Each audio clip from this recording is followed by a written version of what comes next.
Good morning, ma'am. I'm Eliza Suriben, your student nurse for today from Muslim University of the Philippines. I'm going to take care of you from 7 a.m. to 3 p.m. shift. May I just hold your ID band for your safety purposes. I'm going to assess your musculoskeletal. For the next part, do a hand hygiene to prevent the spread of any microorganisms. Next, close the door to provide for the client's privacy. Now, ma'am, I'm going to ask you some questions about your health history. You're just going to say yes or no. Do you have any history of muscle pain? How about associated phenomena like redness or swelling of joints? Inability to do some daily type movements? Any previous sports injuries? Loss of function without pain? Okay, can you stand up, ma'am? For the next part, I'm going to assess the muscles of my client. I'm going to look for the muscles for size and then check if there is any muscle contractures.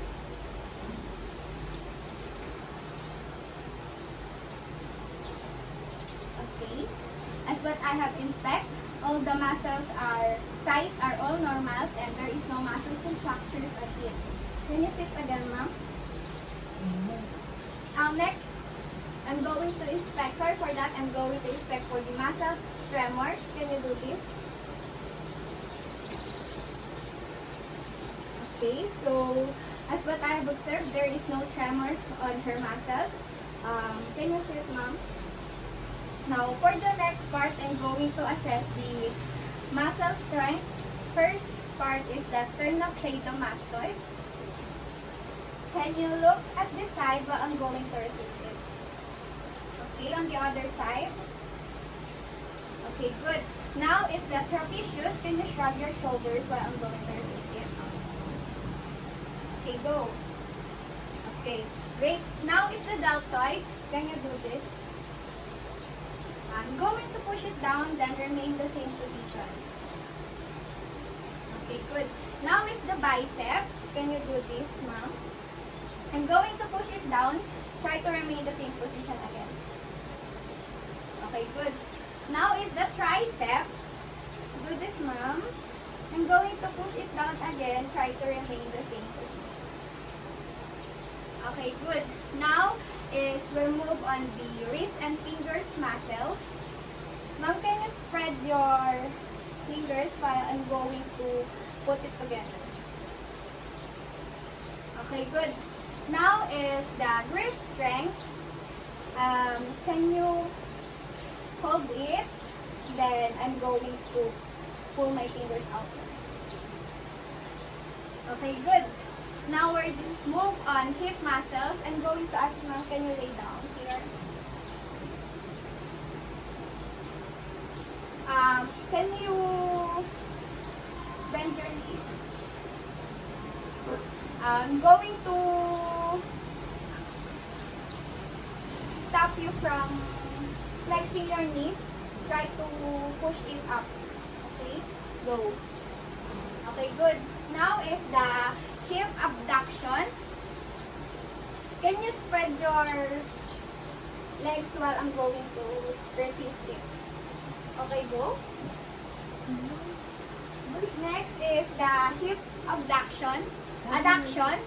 Try to put your legs together while I'm going to resist it. Okay, go. Put your legs together. Now, for the next part is hamstrings. Try to bend your both knees.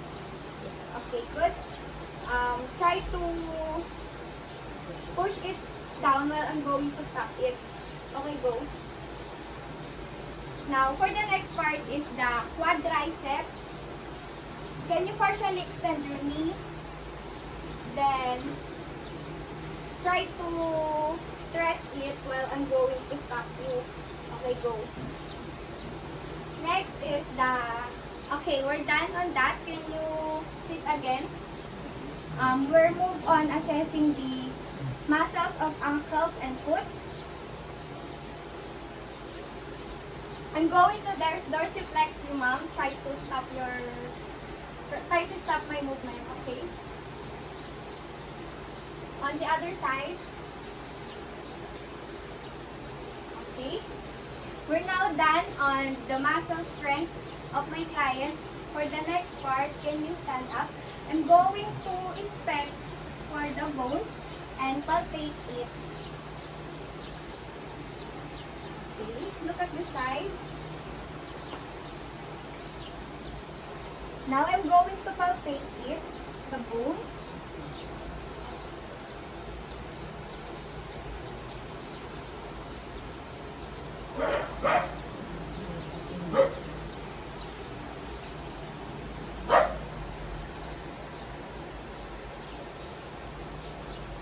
As what I have observed on the normal findings on the inspection, there is no deformities on the palpation, there is no tenderness and swelling.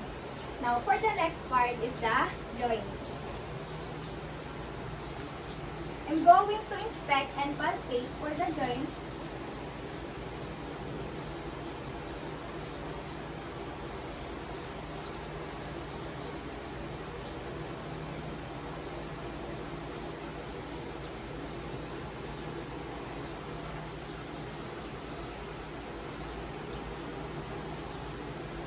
Now, for the next part is I'm going to ask you, ma'am, for the range of motion and the muscles, the movement.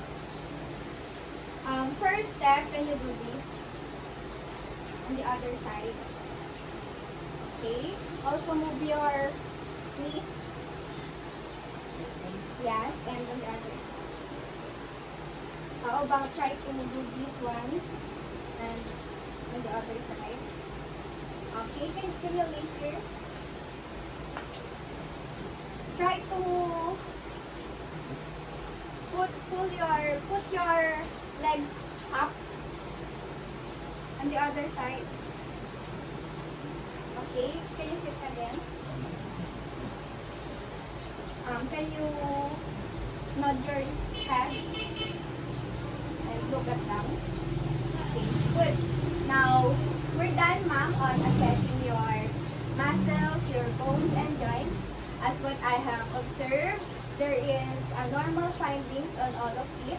All of your muscles, your bones and joints are normals in structures and forms, and it's all good. So, thank you for your time. I hope I make you comfortable.